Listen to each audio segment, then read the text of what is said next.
उनके खत और आप की 121वीं कड़ी 121st एपिसोड में आप सबका हार्दिक अभिनंदन, अभिवादन, स्वागत और आभार।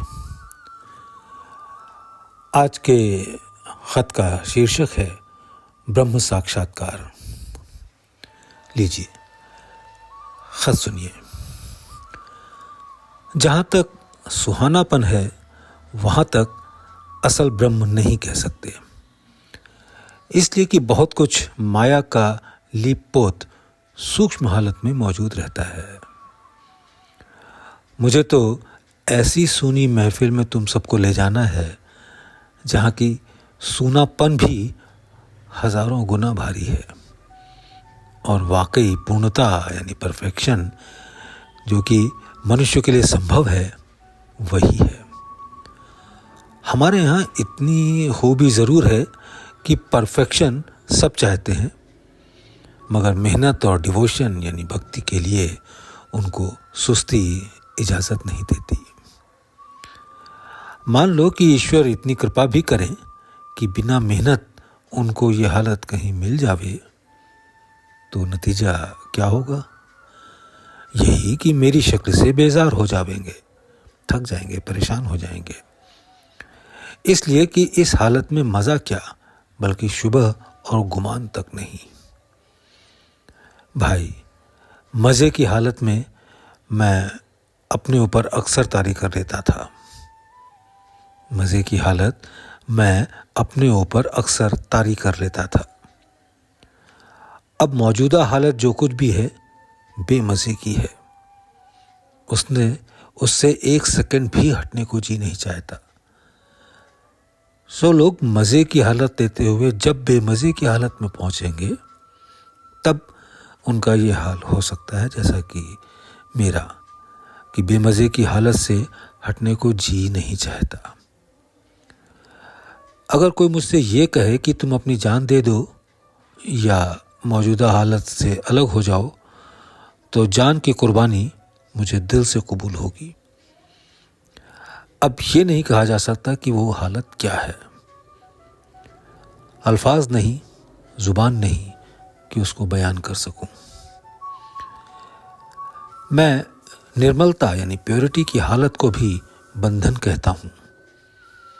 जब प्योरिटी और इम्प्योरिटी यानी शुद्धता और अशुद्धता दोनों का एहसास खत्म हो जाए तब रियलिटी की शुरुआत समझना चाहिए। और उसके आगे अनगिनत स्टेजेस जो गिनने में नहीं आती। मगर ये याद रहे कि प्योरिटी और इम्प्योरिटी मिटने का ख्याल नहीं बांधना चाहिए। कुदरती तौर पर जो हालत आती है उसे एहसास करते चलना चाहिए। अहम ब्रह्मास्मि की हालत हर पर्दे और हर स्थान पर महसूस होती है।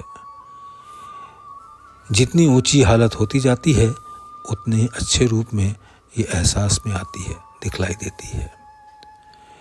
इसको मैं क्या लिखूं, मेरी मानेगा कौन? अगर मैं जुबान खोलूं तो वेदांती यही कहेंगे कि यह गलत कहता है और संभव है कि यह वेद वाक्य के खिलाफ हो।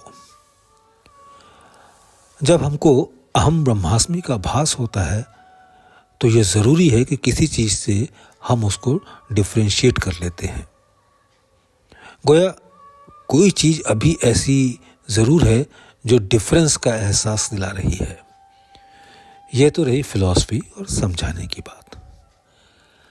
असलियत वहाँ है जहाँ ये भेद ख़त्म हो जाए, फिर ना अहम ब्रह्मास्मि का एहसास रहे और ना इसके बरक्स यानी इसके विरुद्ध, अपोजिट। अब भी भाई, कहने को तो परफेक्शन हो गई, मगर नहीं मालूम अभी क्या क्या बाकी है। मैं तो यही कहूँगा कि यहाँ पहुँचने के बाद भी दिल्ली दूर रह जाती है। अब भाई बताओ मैं क्या लिखूं? इसके आगे भी कुछ न कुछ जरूर लिखा जा सकता है, मगर कौन समझेगा और कौन मानेगा? खैर, एक बात मैं इससे आगे की और लिखे देता हूं। एक बात मैं इससे आगे की और लिखे देता हूँ, वो ये कि वहाँ पहुँचने पर सूक्ष्मता बिल्कुल ख़त्म हो जाती है, मगर बहुत बढ़ने के बाद। बस इसके आगे एक्सप्रेस करने के लिए अल्फाज नहीं मिलते, शब्द नहीं मिलते। इतना मैं और कह देता हूँ कि इस हालत पर पहुँचने के बाद भूमा के करीब पहुँचने के लिए हजारों साल भी कम हैं। बल्कि उस दशा में जहाँ की सूक्ष्मता समाप्त होती है, जाने के लिए हजारों साल चाहिए, और फिर नहीं मालूम कितनी हजार सीढ़ियाँ भूमा के निकट पहुँचने में लगेंगी।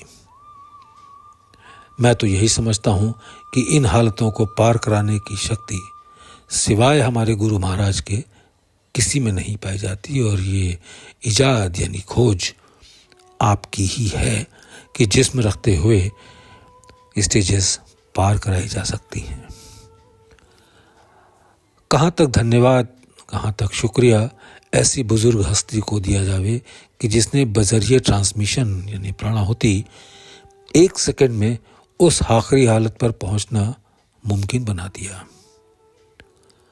हम लोग वाकई अंधे हैं जो ऐसी बुजुर्ग हस्ती की तरफ नहीं देखते, जिसने यह काम करके दिखाया, जिसके लिए स्पिरिचुअल हिस्ट्री खामोश है। ईश्वर करे हम सबको यह हालत नसीब हो। दुआ गो रामचंद्र।